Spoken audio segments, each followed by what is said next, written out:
Harvest tayo ng 4, isa, ang ganda, 2, 3,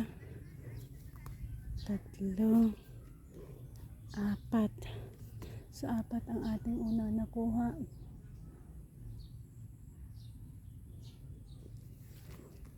Sa mga mangga na ating ipinapakita dito sa inyo.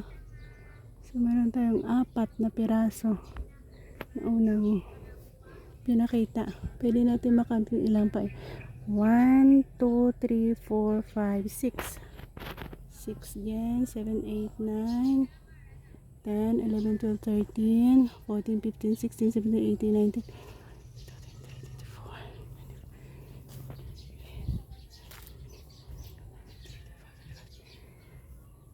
24. Mga 50 pa siguro.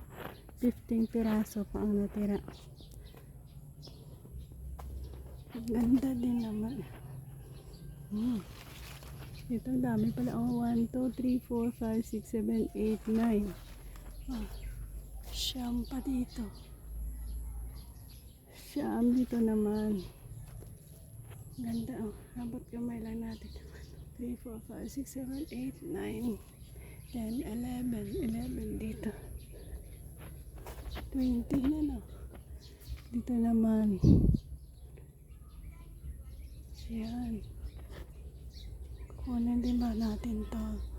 Kunin na rin natin to siguro. Dagdagan natin.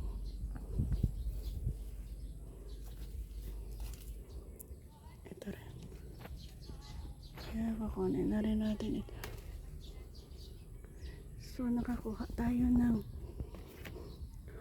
1, 2, 3, 4, 5, 2, 4, 6 pieces na mangga natin. So abangan ulit natin ang kanyang paghinog.